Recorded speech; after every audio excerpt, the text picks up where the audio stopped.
आज छठा दिन है। देखिए, कल्पसूत्र के व्याख्यान आप रोज डायरेक्ट यानी कि प्रत्यक्ष नहीं लेकिन परोक्ष रूप में जरूर सुन रहे हो और आपको हर दिन क्या क्या महत्व आता है उसका भी बहुत ही अच्छी तरह से ध्यान भी होगा। कई लोग पुस्तक के द्वारा घर पे पढ़ रहे हैं, कई लोग गुरुदेव के प्रवचन सुन रहे हैं, लेकिन इन शॉर्ट सब कल्पसूत्रमय है। परमात्मा ने जो कल्पसूत्र के अंदर परमात्मा के जीवन के विषय जो बताया है उसको सुनने में लीन है। कल बहुत ही धूमधाम से सबने परमात्मा का जन्म वांचन मनाया। श्री संघ के अंदर भी जिन्हें भी लाभ मिला बहुत ही उत्साह से यह पूरा प्रसंग मनाया, बहुत ही आनंद आया। कई लोग इधर तक नहीं पहुंच पाए तो छोटे छोटे भी 14 स्वप्न और छोटा सा परमात्मा का पालना और भाव इतने बड़े रखे और बिल्डिंग में भी यह पर्व बहुत ही उत्साह से मनाया। मेरे प्रभु का जन्म वांचन, मेरे प्रभु कौन? तो प्रभु महावीर का जन्म वांचन। और उस दिन में हर एक के हृदय में एक अलग ही उत्साह होता है। छोटे से छोटा बच्चा भी कुछ भी धर्म के ध्यान नहीं है, लेकिन उसको उतना मालूम है कि आज परमात्मा का जन्म वांचन है, उसका झूला झुलाने जाना है। यह एक पर्व का महत्व होता है। अब आगे कल्पसूत्र के अंदर जैसे ही परमात्मा का जन्म हुआ उसके बाद 56 दिक्कुमरी परमात्मा की सूचि कर्म निवारण करने के लिए आती है और इतना जबरदस्त तरीके से अलग अलग दिशाओं से आती है कुंवरी और परमात्मा का यह वह कार्य करती है और अपना कर्तव्य निभाती है। जैसे ही 56 दिन कुंवरी का कार्य पूर्ण होता है, आज फिर सौदेव मंदिर इंद्र होते हैं, उनका आसन चलायमान होता है। ध्यान जाता है कि परमात्मा का त्रिलोक के नाथ का जन्म हुआ है और सभी देव और देवियां सब उत्साह के साथ परमात्मा का जन्माभिषेक करने के लिए तैयार हुए और प्रभु को माता के पास से लेके मेरू पर्वत पे लेके जाते हैं। वहां प्रभु का अभिषेक करते हैं, बड़े बड़े कलश के द्वारा प्रभु के ऊपर अक्षाल करते हैं, प्रभु का अभिषेक करते हैं। तब इंद्र महाराजा को मन में शंका होती है। क्या शंका होती है कि इतने छोटे प्रभु इतना बड़ा पानी का धोध सहन कर पाएंगे, क्योंकि ये तो बालक है। अभी इंद्र ने जो शंका की वो बात परमात्मा को मालूम पड़ जाती है, क्योंकि परमात्मा मति ज्ञान, श्रुत ज्ञान और अवधि ज्ञान के साथ ही जन्म लेते हैं, यानी 3 ज्ञान को तो है ही उनके पास। उन्हें तुरंत समझ में आ जाता है कि इंद्र को यह शंका हुई है। तुरंत ही अपने लेफ्ट पैर का जो अंगूठा है वो मेरू पर्वत को स्पर्श करते हैं। जैसे ही स्पर्श किया तुरंत ही पूरा मेरू पर्वत डोलने लगता है। सब शिखर नीचे गिरने लगते हैं, भेखड़े नीचे गिरने लगते हैं, समुद्र भी उथल पाथल हो जाता है। अचानक से इंद्र को हुआ कि क्या हो गया, और जब अपने ज्ञान के उपयोग में देखते हैं तो वो मालूम पड़ता है कि ये तो परमात्मा ने ही अपना अंगूठा मेरू पर्वत को स्पर्श किया था। तुरंत ही परमात्मा को खमाते हैं। देखो 24 तीर्थंकर परमात्मा में सिर्फ मेरू को अगर किसी का स्पर्श मिला तो ये प्रभु महावीर के चरण का ही स्पर्श मेरू पर्वत को मिला। इसीलिए कवि कल्पना करते हैं कि जैसे ही परमात्मा का स्पर्श हुआ पूरा मेरू पर्वत डोलने लगा। ऐसी कल्पनाएं करते हैं। इधर परमात्मा का बहुत ही उत्साह से जन्म महोत्सव करते हैं, स्तुति करते हैं, भक्ति करते हैं, कीर्तन करते हैं। वापस माता के पास इंद्र महाराजा रख के जाते हैं। धीरे धीरे प्रभु बड़े होते हैं। जैसे परमात्मा बड़े होते हैं तो स्वाभाविक है कि उनके परिवार वालों को होता है कि मेरे बच्चे को मैं पाठशाला गमन कराऊं, उनको स्कूल भेजूं, क्योंकि आखिर तो माता पिता है, उनके भाव में, उनके हृदय में वो भाव तो रहते ही है और वो परमात्मा को पाठशाला गमन के लिए लेके जाते हैं। यह बात इंद्र महाराजा को मालूम पड़ती है कि अभी प्रभु को लेके जा रहे हैं पाठशाला गमन। उन्हें लगा ये तो अनर्थ हो जाएगा।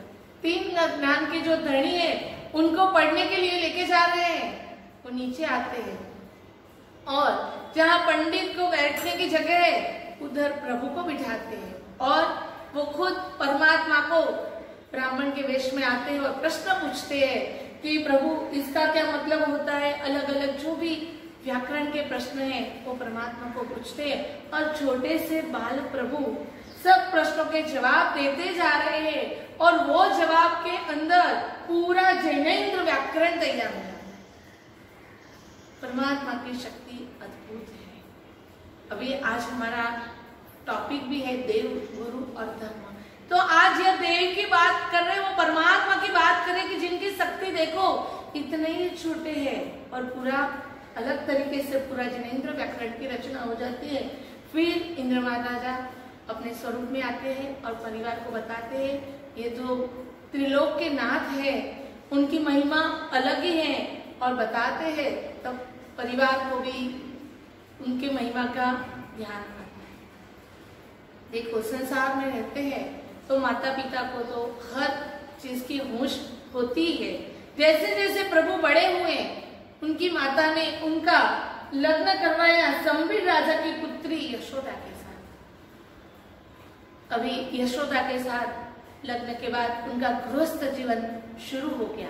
प्रभु महावीर की बात चल रही है और उनको एक पुत्री प्रिय दर्शना हुई। वो भी एक बेटी भी बाप के प्रति बहुत ही प्यार करती थी। उन लोगों का लगाव भी इतना था और परमात्मा भी अपने हर कर्तव्य निभाते थे। माता पिता के लिए उन्होंने संकल्प किया था कि जब तक माता पिता रहेंगे तब तक मैं संयम मार्ग ग्रहण नहीं करूंगा। और 28 साल की उम्र में, यानी कि प्रभु की 28 साल की उम्र थी, तब उनके माता पिता इस दुनिया से चल गए। परमात्मा ने अपने भाई से संयम मार्ग के लिए अनुमति मांगी। अभी भाई तो ये बात सुन के तुरंत ही ऐसे होश खो बैठे। वो तो बोले कि नहीं, मैं आपको अभी रजा नहीं दे सकता, अभी तो माता पिता का विरह हुआ है और आप ऐसे हमें छोड़ के जाने की बात मत करो। प्रभु भाई की मन की बात भी रखते हैं और कहते हैं कि मैं 2 साल के लिए रहने के लिए तैयार हूँ, लेकिन मैं संयमी की तरह रहूंगा, सचित सब त्याग रहेगा।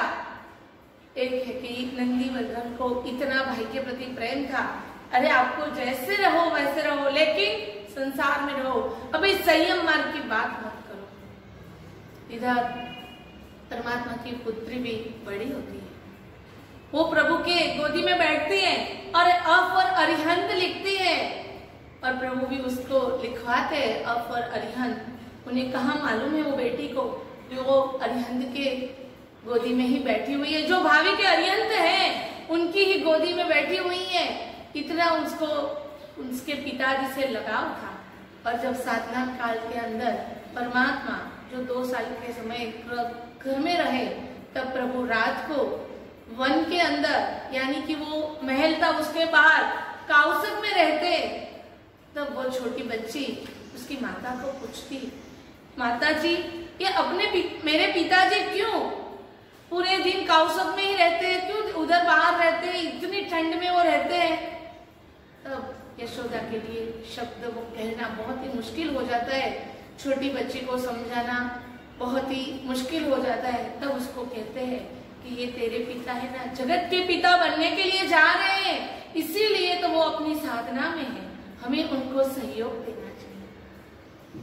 बाल हट है, हर टाइम खाने में वो जिद करती है, खाना नहीं खाती है।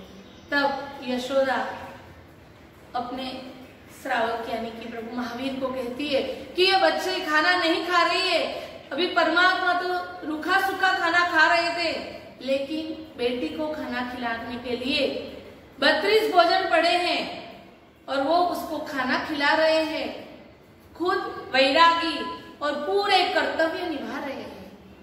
कैसा बलिदान होगा वो पुत्री और वो पत्नी का, वो आप लोगों को समझना है कि ऐसे ही हमें यह महावीर नहीं मिले हैं। बहुत लोगों ने अपना सब कुछ बलिदान दिया है। वो बेटी ने अपनी हर भावना अंदर ही अंदर रखी है। उसे हर टाइम समझाया जाता था कि वो त्रिलोक के नाथ बनने वाले, जगत पिता बनने वाले हैं, इसीलिए वो वो कल्याण के मार्ग पे जा रहे हैं। एक बार तो पुत्री ने ऐसा पूछ लिया कि अगर पिताजी जगत के सभी लोगों का कल्याण करने वाले हैं तो मेरा और आपका क्यों नहीं माताजी? माता कहती है कि वो उनके सबका कल्याण के साथ हमारा कल्याण हो ही जाता है। ऐसे उसको बहुत अलग अलग तरीके से समझाती है। 2 साल पूर्ण होने के आए, लोकांतिक देव के द्वारा परमात्मा को संयम ग्रहण करने की विनती की और प्रभु ने वर्षिदान शुरू किया।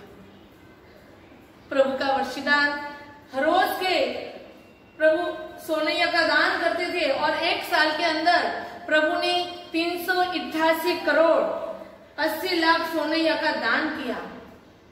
अभी प्रभु का संयम लेने का समय नजदीक आ रहा था। वो विदाई ले रहे थे। विदाई तिलक बेटी ने किया। प्रभु महल से निकल गए संयम मार्ग की ओर। और प्रभु का जैसे ही पंचमुष्टि लोच करके परमात्मा संयमी हो गए, गृहस्थ से अणघार बन गए और वही समय प्रभु को मन परिज्ञान उत्पन्न हुआ। सब लोगों की भीड़ उसके बीच से प्रभु संयमी होके धीरे धीरे निकलने लगे। सब दीक्षा पूर्ण होने के बाद अपने घर की ओर जाने लगे। वहां जहाँ गांव था उधर वो यशोदा और उसकी पुत्री प्रियदर्शना दोनों खड़े रहे। जहां तक प्रभु दिखाई देते हैं वो देखते ही रहे। कहाँ मालूम है कब वो वापस आएंगे या कब हम उन्हें देख पाएंगे, कुछ भी मालूम नहीं है। लेकिन वो बेटी की संवेदना कैसी, वो पत्नी की संवेदना कैसी, और फिर भी जगत के सभी जीवों के कल्याण के लिए सब कुछ देने के लिए तैयार। ऐसे धर्म प्रेमी भी कितने अद्भुत, कितनी अंदर से सम्यक दृष्टि की शुद्धि, कितना धर्म के प्रति अहोभाव, ये सब कुछ अपना स्वार्थ छोड़ के परमात्मा को सहर्ष रजा दी और प्रभु संयम हो गए। देवों के द्वारा वो कोशिश चंदन वगैरह लगाया हुआ था, उसकी वजह से प्रभु जब जंगल की ओर गए, सुगंध से सब भंवरे आने लगे, प्रभु को डंक नहीं। प्रभु का साधना काल शुरू हो गया। 12.5 साल प्रभु ने साधना काल में बिताए और इतनी मजबूत प्रभु की साधना शक्ति कि एक जो भी उपसर्ग आते उनके अंदर प्रभु हमेशा समभाव में साधना में रहे। उस टाइम अलग अलग बहुत ही उपसर्गाएं प्रभु ने 5 अभिग्रह भी किए थे। जहां अप्रीति हो वहां रहना नहीं, हमेशा कौशल में ही रहना, गृहस्थ का विनय नहीं करना है, हमेशा प्राय करके मौन रहना है और हाथ में ही भोजन करना है। ऐसे अभिग्रह परमात्मा ने किए। उन्होंने चंड कौशिक जैसे नाग को भी तारा। ये अद्भुत उनके अंदर रही हुई करुणा शक्ति थी, क्योंकि वो घटना तो सबको मालूम है। और ऐसे परमात्मा ने ऐसे क्रूर चंड कौशिक को भी साधना दी और वो भी 8वें देवलोक में गए। चंदन बाड़ा उसके हाथ से अड़क के बाकुड़े भौरे और उसको साध्वी जी में अग्रस्थान दिया। ऐसे प्रभु ने असीम कृपा बरताई। उपसर्ग भी बहुत हुए।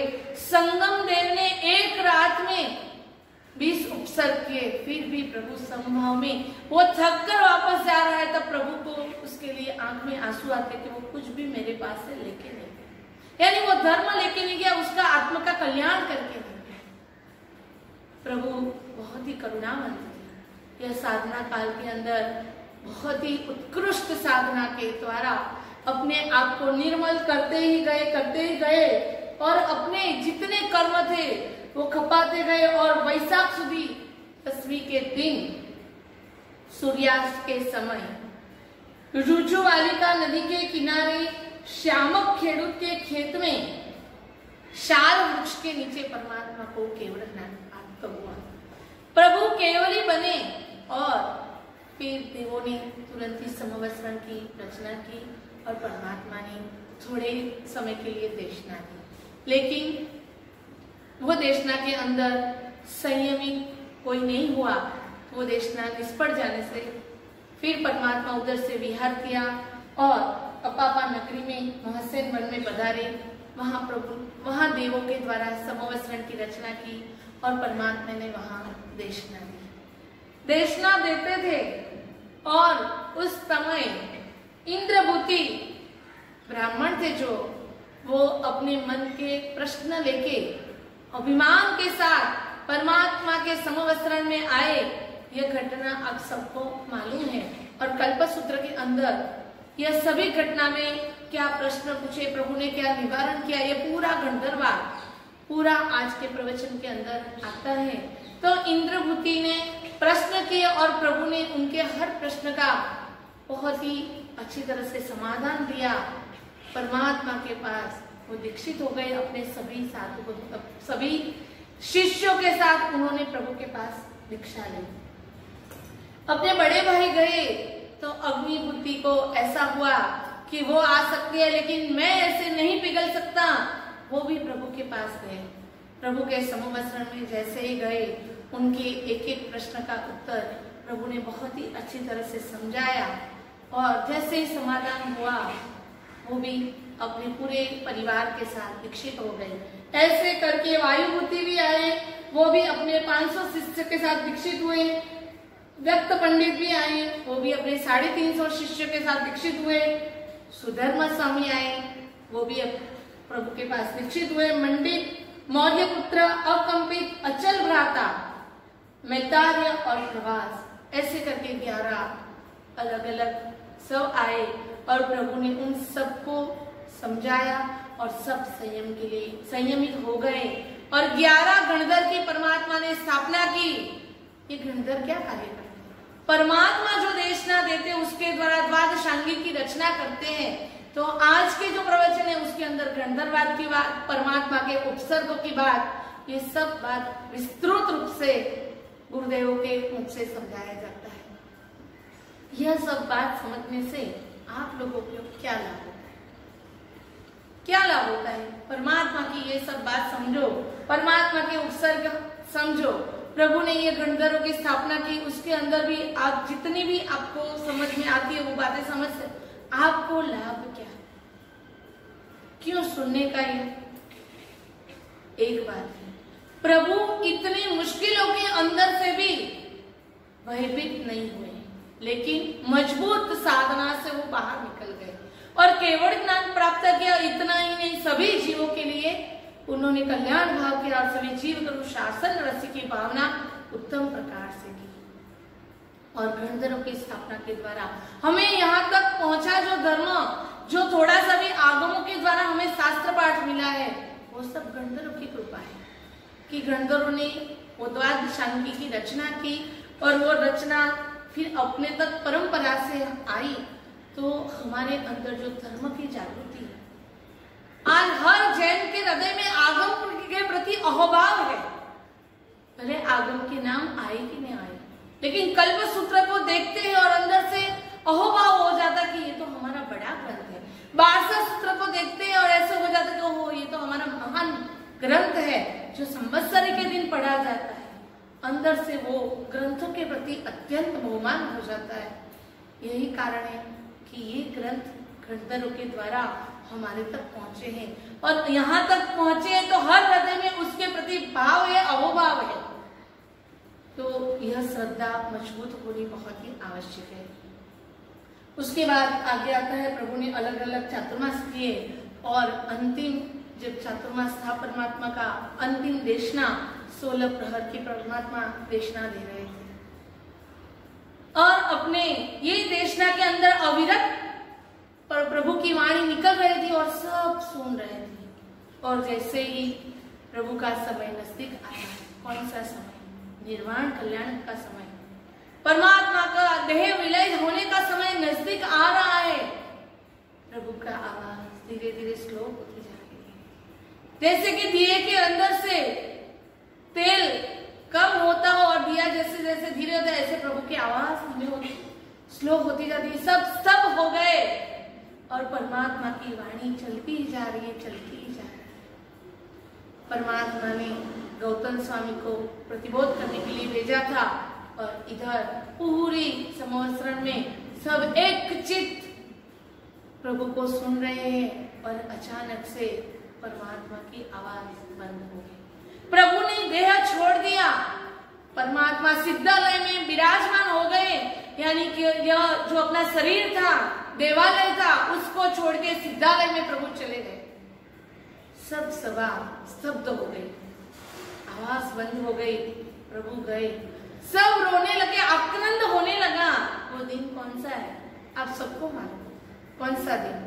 तो अमावस का दिन, आसोवदी अमावस, उस दिन प्रभु गए, हमें छोड़ के परमात्मा गए। हमारे यही जगह पे परमात्मा आज से 2500 साल पहले थे और वही प्रभु चले गए हमारे बीच में से, ज्ञान छोड़ के गए, धर्म छोड़ के गए, हमें पुण्य और पाप की समझ देके गए, शासन देके गए कि हे श्रावक श्राविका साधु संत सभी परमात्मा के मार्ग को आगे बढ़े, यानी जिन शासन को आगे बढ़ाना वो सब कुछ देके गए और प्रभु चले गए। जब गौतम स्वामी आते हैं और उन्हें मालूम पड़ता है कि प्रभु गए, वो रोने लगते हैं, जैसे छोटा बालक क्यों ना रो रहा हो, ऐसे गौतम स्वामी रो रहे हैं। और उसी में एक धारा बढ़ते जा रही है और वो ऐसे आगे ऊपर ऊपर चढ़ते जा रहे भाव धारा में, और उन्हें भी केवल ज्ञान प्राप्त होता है। वो हमेशा मन में प्रश्न था कि मुझे केवल ज्ञान कब प्राप्त होगा, जब प्रभु का वियोग होगा और केवल ज्ञान की प्राप्ति होगी। ये प्रभु तो जानते ही थे, लेकिन गौतम स्वामी को वो हमारा नूतन वर्ष का सुबह का समय, यानी गौतम स्वामी को हुआ केवल ज्ञान। तो यह अद्भुत घटना गुरु और शिष्य की भी है। तो ऐसे महान गुरु, ऐसे महान प्रभु हमें मिले हैं। आज का हमारा प्रवचन का विषय भी है देव, गुरु और धर्म। तो ऐसे देव मिले हैं। देव हमारे जिन शासन के अंदर दो प्रकार के, अर्यन और सिद्ध। उसके अंदर अर्यन स्वरूप प्रभु थे और अभी सिद्ध स्वरूप में प्रभु महावीर स्वामी है, अभी सिमंदर स्वामी अर्यन स्वरूप। ऐसे देव हमें मिले।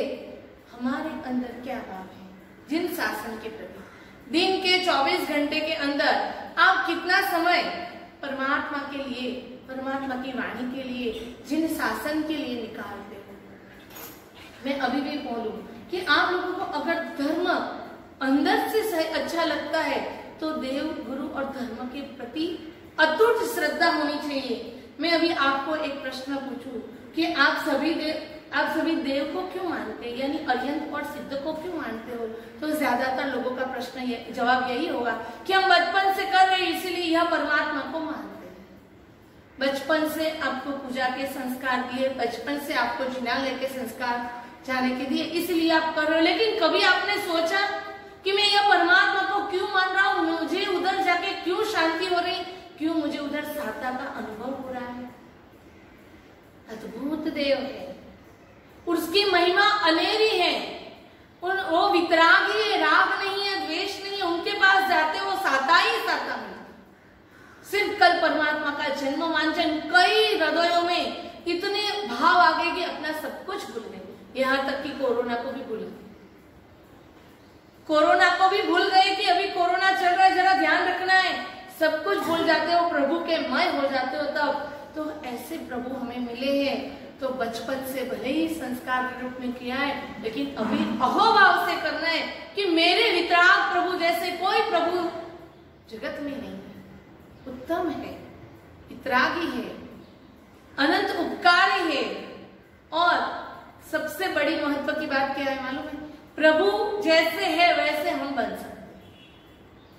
कभी कभी कैसा होता है, प्रभु होते तो उसके नीचे क्या होता है, लेकिन हमारे परमात्मा के ऐसे हैं कि वो जैसे वैसा ही हम बन सकते हैं। सिर्फ कर्म का आवरण चला गया तो हम वैसे ही वितरागी बन सकते, उसमें एक अंश भी कम नहीं।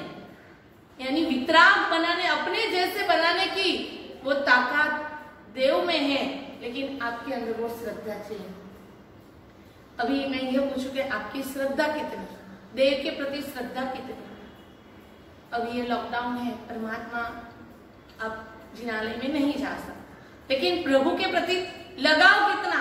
जितना आप जिनालय में समय स्पेंड करते थे उतना घर में परमात्मा के फोटो के सामने समय स्पेंड करते हो? मेरे प्रभु के पास बैठने का समय था, मेरे जिनालय के साथ जिनालय में जाने का समय था, मेरे स्नात्र पढ़ाने का समय था, मेरी प्रभु भक्ति चैत्य वंदन करने का समय था। उतना समय घर में परमात्मा के सामने देते हो। आप सब बोलेंगे हमारे साथ भाव नहीं आते, भाव आते नहीं, भाव लाने पड़ते हैं। कोई भी चीज शुरू से आती नहीं है, मेहनत करनी पड़ती है, पुरुषार्थ करना पड़ता है, उसके बाद उसके प्रति लगाव होता है। ऐसे ही नहीं होता है। जब सहयोग नहीं है तो उसका मतलब हाथ पे हाथ बैठ कर नहीं रहना है, लेकिन प्रभु के साथ तो जुड़ना ही जुड़ना है। प्रभु जिनालय है मैं नहीं तो घर के अंदर, लेकिन मैं आपसे जुड़ा ही रहूंगा। प्रभु का जिनालय जहाँ है वहां रोज एक चैत्य वंदन चंद्र प्रभु दादा को याद करके करते हो, वो दिशा में करते हो कि नहीं? हाँ, अरे आपको यूट्यूब पे दिखाते तो देखने का भी समय नहीं। कितना प्रमाद, कितनी अज्ञान अवस्था, कहाँ है आप लोग? सिर्फ धर्म के लिए धर्म मत करो, लेकिन अंदर हृदय के भाव से श्रद्धा से करो। आपको सब कुछ मिल गया है ना, इसलिए आपको यह सबकी वैल्यू नहीं है। सब कुछ इजीली मिल रहा है। जब एक दिन आपके घर में नेट बंद हो जाए ना, एक दिन के लिए, पूरे दिन नेट नहीं हो, तो आपको मालूम पड़ जाए कि दुनिया में क्या हो रहा है, ना कुछ भी मालूम नहीं पड़ेगा। लेकिन सब कुछ इजीली हो रहा है, इसीलिए आपको वो सब चीजों की वैल्यू नहीं है। अच्छा, देव का शरण मुझे मालूम है सब लोग कब ज्यादा चाहिए, जब अंतिम समय होता है तब सब सुनाते हैं कि अभी आप नवकार मंत्र गिनो। वो उम्र वाले होते हैं ना, जब डॉक्टर बोलते थे कि अभी वो सिर्फ एक दिन के मेहमान है, जितना धर्म कराना वो करा लो, तो फिर क्या होता है, उनके पास जो भी मिलने आता है ना वो नवकार सुना। अभी जिसने पूरी जिंदगी नवकार नहीं सुना है, हर कोई नवकार सुनाएगा तो उसकी समाधि रहेगी कि समाधि चली जाएगी? सब यही ट्राई करते हैं कि नवकार सुन तुझे समाधि आएगी, नवकार गिन तुझे समाधि आएगी। सुनाते भी नवकार है, उसको भी मालूम है कि मैं नवकार गिनूंगा तो वही समाधि है, लेकिन गिनने का मन ही नहीं होता, क्योंकि पूरी जिंदगी वो किया ही नहीं, पूरी लाइफ में कभी देव का शरण लिया ही नहीं है, तो अंतिम समय कैसे शरण याद आएगा? आप लोगों को ऐसा लगता है कि अभी सब अनुकूलता है, सब कुछ अनुकूल है अभी, और आपको धर्म याद नहीं आता है। तो जब शरीर में असाता का उदय होगा, परिवार के सभी मेंबरों को छोड़ के जाने का समय होगा, और उस टाइम आपका बनाया घर छोड़ना है, आपकी जो बनाई हुई सभी सामग्री छोड़नी है, वो गांव छोड़ना है, वो कुटुंब छोड़ना है, वो समाज छोड़ना है, या शरीर छोड़ना है, और उस टाइम आपकी समाधि रहेगी, उस टाइम आपको सब कुछ याद आएगा। देखो, ये गलत फहमी में मत रहो। अभी से मेहनत कर